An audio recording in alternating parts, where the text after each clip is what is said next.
He planned it in darkness, every angle calculated. The mask covering his face, the gloves preventing fingerprints, the backpack carrying whatever tools the operation required. A gun holstered to his body, camera systems disabled before approach. Timing coordinated for pre-dawn hours when neighbors sleep and streets empty. He thought about exposure from almost every direction, considered what investigators would look for, prepared for the forensic analysis he knew would follow, but he did his shopping at Walmart. Not a specialty tactical store, not a military surplus outlet, not anonymous dark web transactions spread across untraceable vendors. One retailer. One of the most comprehensively surveilled commercial environments on Earth. The backpack on his shoulder when he approached Nancy Guthrie's door at 2:17 that morning. Ozark Trail, 25-liter hiker pack, black Walmart's private label brand confirmed through FBI forensic analysis. Cannot be purchased anywhere else. Walmart exclusive, the ski mask covering his face. Believed purchased at Walmart, according to what Sheriff Chris Nanos told CBS News on February 16, 2026. The dark jacket and light pants visible in 44 seconds of recovered surveillance footage? Believed purchased at Walmart, according to the same CBS reporting, though Nanos noted these items aren't exclusively sold there. The gun holster strapped to his body, visible in the doorbell camera footage? A $10 holster available at Walmart being closely examined by investigators according to News Nation's reporting on the investigative focus. One store, one transaction ecosystem, one network of security cameras covering every entrance, every register lane, every parking lot, one corporate database of purchase records, loyalty program data, point-of-sale timestamps stretching back months. The man who thought darkness and a mask were his protection went shopping first. And the place he chose to shop may be the most documented retail environment in the history of American commerce. On February 16th, 16 days after Nancy disappeared from her Catalina Foothills home, the Pima County Sheriff's Department confirmed two developments that together changed this investigation's trajectory permanently. The Guthrie family has been cleared completely as suspects, and investigators have spent several days reviewing surveillance footage at local Walmart stores, tracing the equipment that masked figure wore when he approached Nancy's door. The investigation isn't looking for a random stranger anymore. It's looking for a specific shopper, a man who walked through a Walmart, put items in a cart, paid for the equipment he used to take an 84-year-old woman from her home. And somewhere in the corporate systems of the world's largest retailer, that transaction still exists. Objects don't forget. Retail systems don't forget. The man who bought everything at Walmart gave investigators something the darkness was supposed to prevent. A paper trail. Nancy Ellen Long Guthrie was born January 27, 1942 in Fort Wright, Kentucky. She's 84 years old. She moved to Tucson in the early 1970s with her family and stayed for more than 5 decades. She raised 3 children after her husband Charles died at 49 during a mining exploration trip in Mexico in 1988. Annie, Savannah, Cameron. She watched them build lives. She became a grandmother whose grandchildren crowd around her and cover her with kisses according to how her daughter Savannah has described her publicly. She built a life across half a century in the Catalina Foothills, connected to St. Andrew's Presbyterian Church, where her name has been mentioned in prayers every Sunday since she disappeared. Sheriff Nanos has described Nancy's mental state consistently throughout the investigation. Sharp as a tack, no cognitive impairment, a woman who understood everything happening around her despite physical limitations that were real and documented. She couldn't walk 50 yards on her own. She had a pacemaker. She required daily medications managing serious heart conditions, including high blood pressure. She lived alone, no pets, active in her church community. On Saturday evening, January 31st, she had dinner and card games at her daughter Annie's home. Her son-in-law Tommaso drove her back and dropped her off around 9:45 to 9:50 p.m. The garage door closed behind her at 9:50 p.m., according to the precise digital timestamp Sheriff Nanos presented at his February 5th press conference. That was the last time anyone from her family saw her. That door closing in the security record is the last normal moment before everything changed. On February 16th, Sheriff Nanos made what represented the most definitive investigative announcement since homicide detectives were assigned on day 1. Every member of the Guthrie family, including all siblings and their spouses, has been cleared as possible suspects. His statement was direct and contained language that reflects both professional judgment and emotional weight. To be clear, The Guthrie family, to include all siblings and spouses, has been cleared as possible suspects in this case. Nanos said, according to CBS News, and multiple outlets documenting the statement verbatim. The family has been nothing but cooperative and gracious and are victims in this case. He went further in what represented an unusual public statement from a sheriff managing an active investigation. Not one single person in the family is a suspect, he told 13 News directly. So I am telling everyone effective today, you guys need to knock it off. Quit. People are hurting. They are victims. I am saying they are clear. We have cleared them. The emotional intensity in that language is notable. Professional law enforcement executives maintain measured tones in active cases. When a sheriff uses words like knock it off in a public statement about media coverage of a victim's family, the professional judgment behind that language reflects evidentiary conclusions reached with sufficient confidence to warrant public defense of their standing. The family had been ruled out in the first few days according to what Nanos told 13 News. That timeline matters. Within days of February 1st, investigators examined whatever the family clearance required and determined they weren't involved.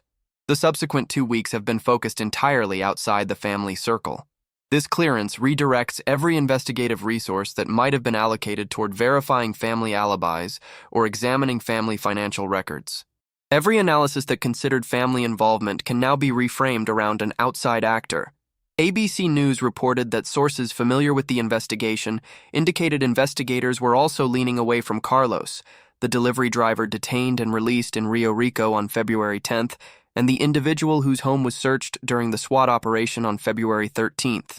What these developments collectively indicate is that the suspect pool has been narrowed significantly through active elimination. The family is cleared. 2 previously scrutinized external individuals have been deprioritized. The investigative focus is converging toward a specific profile connected to the physical evidence. And that physical evidence points directly toward one retail environment. Let's be specific about what investigators have identified as the Walmart connection, because the comprehensiveness of it is what makes it analytically extraordinary. The backpack first. The FBI confirmed officially in their February 12th announcement after forensic analysis using an osteometric board reconstruction at the scene that the suspect carried a black 25-liter Ozark Trail Hiker Pack.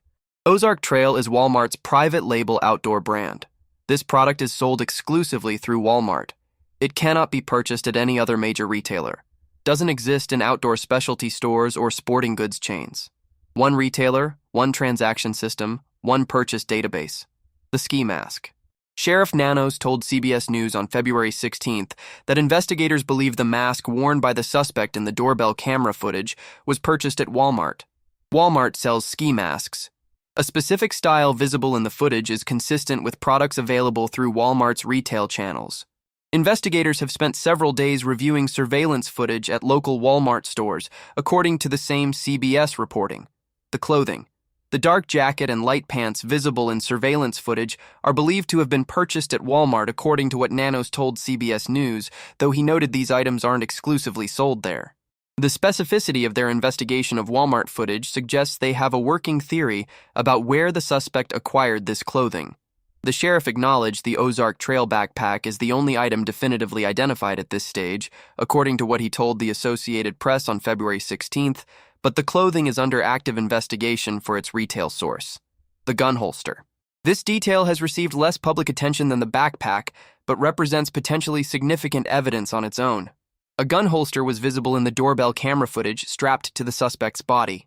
Investigators are closely examining this specific item described as a $10 holster available at Walmart, according to News Nation's reporting about investigative focus on this piece of equipment. A $10 gun holster. Not a tactical holster from a firearms specialty store. Not a law enforcement grade retention holster. A $10 product from mainstream retail. Now understand what this means investigatively when all 4 items are considered together. Investigators aren't looking for someone who visited multiple specialty stores across different retail categories. They're looking for someone who at one point or across multiple visits acquired every visible piece of equipment through one retail ecosystem. That's a specific behavioral signature. Specific enough to focus investigative attention on Walmart's own systems, which are among the most comprehensive retail surveillance and transaction systems in American commerce. Modern Walmart stores maintain surveillance more extensive than most people understand. Point-of-sale systems record every transaction with date, time, store location, register lane, items purchased. Loyalty program data, including Walmart Plus memberships and the Walmart app, connects purchase history to specific customer accounts with addresses and contact information. Security cameras cover every section of the store, every register lane, every entrance and exit. Parking lot surveillance captures vehicles during the same time window as any interior transaction. Even cash purchases don't create invisibility in this environment. A person who pays cash for an Ozark Trail backpack still appears on multiple camera angles during their time in the store, still shows up in parking lot surveillance, still creates a transaction record at point of sale with timestamp and location data. The receipt is secondary evidence. The person's presence in the store is primary evidence that exists in the security archive, regardless of payment method. Investigators have specific parameters to work with. The Ozark Trail Hiker Pack, specifically in 25-liter size in black. That product has a specific SKU at Walmart. Every sale of that specific product at every Walmart in Arizona and surrounding states creates a record. The time window investigators care about, the weeks or months before February 1st, narrows the transaction pool further. Each correlation with other evidence streams narrows it more. Cell phone location data showing the suspect near specific stores. Vehicle information from parking lot surveillance during relevant time windows. This reduces the transaction pool from hundreds of purchases to specific candidates. Retired Assistant Special Agent Daniel Ramos from the FBI's El Paso field office addressed the retail tracking component in an interview with Fox 10 Phoenix. His professional assessment of how this evidence type functions underscores the systematic elimination capability that retail records provide. Someone either appears in Walmart's purchase records for these specific items or they don't. Binary evidence that reduces rather than expands the suspect pool. The mask being from Walmart is potentially more significant than it initially appears. Generic black ski masks are available at many retailers, but investigators have spent several days reviewing footage at local Walmart stores specifically. That focused investment of investigative time suggests they have reason to believe the specific mask visible in the footage matches a specific product available at Walmart stores in the Tucson area. If they can identify a Walmart-specific product match for the mask combined with the exclusive brand match for the backpack, the overlap of those two product traces creates a purchase event that becomes very specific. Someone who bought a Walmart-exclusive backpack and a Walmart-specific mask on the same transaction or during the same time window at the same store creates a purchase record that's highly identifiable.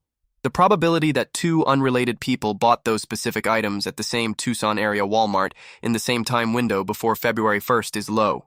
Each additional item added to the overlap, holster, clothing, reduces that probability further. This is how retail forensics narrows suspects. Not by creating a theory about who did it, by eliminating everyone who didn't make these specific purchases. The Walmart evidence trail and the DNA evidence from the recovered glove aren't separate investigative streams. They're converging pathways toward the same person. On February 15th, the FBI confirmed that a glove recovered approximately 2 miles from Nancy's home from a field near roadside brush appeared to visually match the gloves worn by the suspect in surveillance footage. DNA from the interior of that glove produced a profile of an unknown male. Preliminary results were received by the FBI on February 14th. The profile was being submitted to CODIS, the FBI's combined DNA index system, pending quality control confirmation. CNN Chief Law Enforcement and Intelligence Analyst John Miller identified the specific analytical question investigators are now working to answer. The DNA from the glove needs to be compared against the DNA collected from inside Nancy's home. The Pima County Sheriff's Department confirmed separately that DNA other than Nancy's and those in close contact with her was found at the property, according to their official statement from February 13th. Miller's point is precise. If the DNA from the glove's interior matches the DNA found inside Nancy's home, investigators have established that the same person who wore the glove was also inside the residence. That match creates what's known in forensic analysis as a corroborating connection. Two independent sample locations, one from the property and one from 2 miles away along the apparent departure route, producing the same biological profile. That combination transforms a single DNA sample into a pattern that connects the suspect to both the crime scene and the physical evidence found away from it. CNN's reporting on February 16th noted that investigators still have no leading theory about motive, according to a source, and are continuing to look at all possibilities, including a burglary gone wrong, a targeted abduction based on Savannah's prominence, or other scenarios. Sheriff Nanos directly addressed the burglary gone wrong theory circulating in media. "And that's what makes me say this is a kidnapping," Nanos said according to Fox News Digital's documentation of his statement to the Daily Mail. He acknowledged investigators are stuck on understanding the motive, but was clear about his assessment of the fundamental nature of the event. That tension between the open question of motive and the certainty about the crime's nature reflects where the investigation actually stands. The physical evidence is clear. An armed, masked, equipped individual approached Nancy's home, spent time inside it, left with her. What drove that specific person to target Nancy specifically, or whether she was a random opportunity rather than a deliberate target, remains the open question.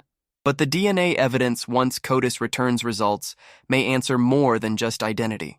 It may answer prior criminal history, prior arrest records, prior geographic patterns, prior documented associations. CODIS doesn't just confirm who left the DNA. It opens access to everything law enforcement has previously documented about that person.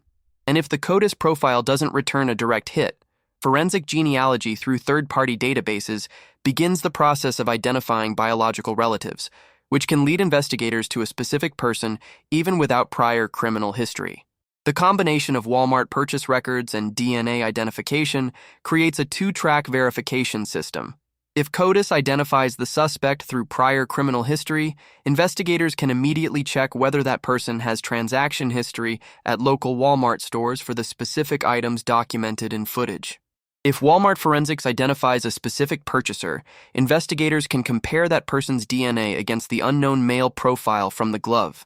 Either track arriving at a specific individual allows the other track to confirm it. Dual-track forensic verification that converges on the same person is the evidentiary standard that prosecutions are built from. The $10 gun holster visible in the doorbell camera footage has received significantly less public attention than the backpack, but investigators are looking at it closely. And when you understand what a $10 Walmart gun holster tells investigators behaviorally, the analytical significance becomes clear. A person who brings a firearm to an operation involving an 84-year-old woman with limited mobility has made a specific decision. They've decided the firearm is necessary. They've decided the level of force the firearm represents is within the operational scope they're planning for. That decision says something about how they anticipated the situation developing inside the residence. The holster choice is also analytically significant. Not a high-quality retention holster designed for secure carry during physical movement. Not a law enforcement duty holster designed for consistent draw under pressure. A $10 basic holster from a mainstream retailer. This isn't the equipment selection of someone with formal firearms training or professional operational experience. This is the equipment selection of someone who needed to carry a firearm and chose the cheapest, readily available option. Combined with the other equipment choices, this creates a consistent behavioral picture. Every item selected reflects civilian accessibility over professional specification, the cheapest viable option in each category, the most easily available retail source for each item. Not someone who has operated with professional equipment before and knows what quality differences mean for performance. Someone who equipped themselves from what was available and affordable at the same store where they do their ordinary shopping. This behavioral consistency is itself investigatively useful.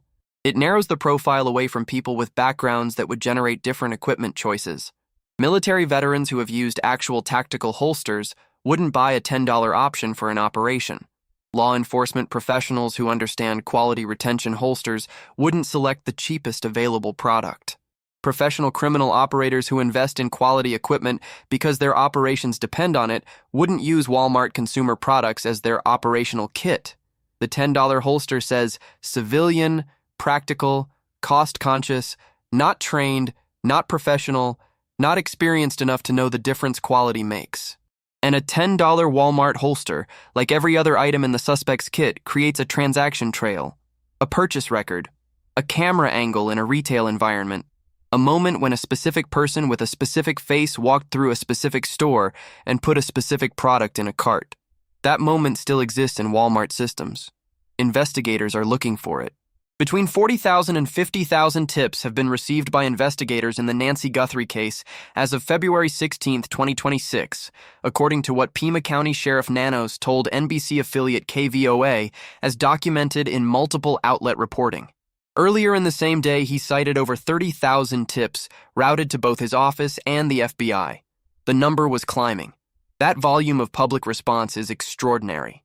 It reflects the combination of Savannah's national television platform, the emotional resonance of an elderly woman taken from her home, and the specific public engagement strategy the FBI used when releasing the surveillance footage.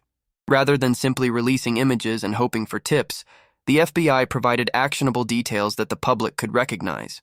A specific backpack, a specific height range, a specific build description, specific equipment items.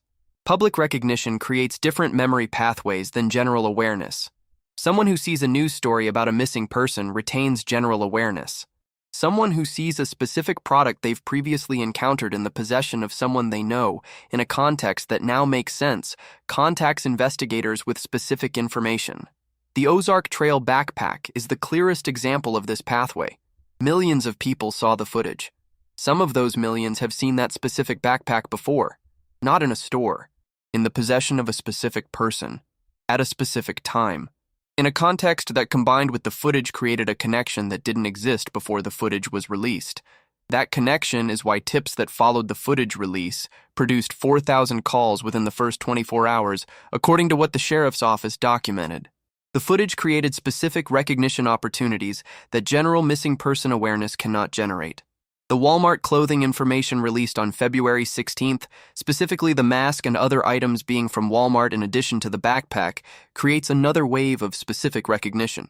Someone who saw a person buying a ski mask and a black backpack and a gun holster together at a local Walmart in the weeks before February 1st now has context that makes that memory investigatively relevant. The combination of items bought together or in close succession is the kind of detail that stands out even at the time of observation, and becomes actionable information when connected to the footage. Investigators are cross-referencing the tip information against what the retail records are showing. A tip identifying a specific person can be immediately checked against Walmart's purchase database for the relevant items. A purchase record showing someone bought the relevant items can be checked against tip submissions mentioning that person. The convergence of public information and forensic retail evidence creates verification pathways that neither generates alone. This is how investigations with massive public engagement become systematically productive rather than overwhelming. Not every tip is equal. Tips that align with what the physical evidence is showing receive immediate elevated processing. The Walmart evidence trail creates the specific framework that elevates the right tips from the noise. 16 days into this investigation, the picture that evidence has assembled is more complete than public perception reflects. Investigators know the suspect is male, forensically confirmed through the DNA profile extracted from the glove's interior. Investigators know his approximate height, 5'9" to 5'10", determined through forensic reconstruction by the FBI Video Forensic Analysis Unit, using an osteometric board described by former FBI Executive Assistant Director Joshua School as extremely accurate. Investigators know his approximate build, average, documented in the FBI's official physical description. Investigators know his footwear type, sneakers, documented in the FBI's clothing description. Investigators know he carried a firearm in a holster, documented in the footage analysis. Investigators know the specific backpack he carried, confirmed to SKU-level through forensic analysis. Investigators know the general retail source of his equipment, Walmart, for multiple items including the confirmed exclusive backpack and the believed source items. Investigators know he wore heavy-duty gloves that appear to match a specific glove found 2 miles from the property. Investigators know that glove's interior carries a specific unknown male DNA profile that is in CODIS or will be shortly. Investigators know that DNA distinct from Nancy and her close circle was collected from inside the property. Investigators know the timing of the operation to the minute. Camera disconnect at 1:47 a.m. Person detected at 2:12 a.m. Pacemaker disconnect at 2:28 a.m. Investigators know the movement pattern extended to at least 4 miles from the home at 1:52 a.m. based on the second surveillance video. Investigators know the departure route passed through the field where the glove was found approximately 2 miles from the home. The Guthrie family is officially cleared. 2 previously scrutinized external individuals have been deprioritized by investigative sources. The focus is on a specific external male profile connected to the physical and forensic evidence. That's not a description of an investigation without direction. That's a description of an investigation that has systematically eliminated a substantial portion of the possible suspect universe and is now focused on the convergence of retail forensics, DNA identification, and tip verification toward a specific person. Sheriff Nanos told multiple outlets on February 16th that investigators believe they're making progress. He described the investigation as a kidnapping, not a burglary gone wrong, maintaining his professional assessment of the fundamental nature of what occurred. The signal sniffer mounted on the Pima County Sheriff's helicopter continues searching for any detectable signal from Nancy's pacemaker, flying slow and low over the Tucson area in the search for any trace of where she might be. Nancy Ellen Long Guthrie has been missing for 16 days. She was born January 27, 1942. She raised 3 children in Arizona. She has grandchildren who adore her. She attended church at St. Andrew's Presbyterian, where her congregation has prayed for her return every Sunday since she disappeared. She was dropped off at her garage door at 9:50 p.m. on January 31st after a card game with her family. She never emerged on her own the next morning. Someone who prepared carefully, who thought about equipment and timing and camera systems and clothing, equipped himself at Walmart and walked to her door in the dark. He brought a gun. He brought a backpack full of whatever he needed for what he planned to do. He wore gloves to prevent leaving fingerprints. He bought everything at Walmart, and Walmart remembers. The DNA from the glove he discarded 2 miles from her home is in a national database being compared against more than 26 million profiles. The purchase records for the Ozark Trail backpack, the ski mask, the holster, the clothing, are in Walmart systems being reviewed by investigators who have now spent several days examining local store surveillance footage. The tips are being cross-referenced against both evidence streams as they arrive. The pacemaker signal sniffer on the helicopter is covering ground that ground teams cannot. Savannah Guthrie said Sunday night that it's never too late to do the right thing, that she still has hope, that she still believes. 16 days of hoping and believing and waiting, while investigators follow every trail the evidence creates. The trail leads to Walmart. The trail leads to a DNA profile. The trail leads to one specific man who thought the darkness and the mask and the gloves made him invisible. But he made a shopping list first, and that list is still in the system. If you have any information about the disappearance of Nancy Guthrie, contact the FBI immediately at 1-800-CALL-FBI. Submit tips at tips.fbi.gov. The Pima County Sheriff's tip line is 520-351-4900. The reward is $100,000. Subscribe to Obscure Tales for evidence-based analysis that follows cases wherever the evidence leads. 16 days, 1 shopping list, 1 DNA profile, 1 database, and investigators are already reading all 3.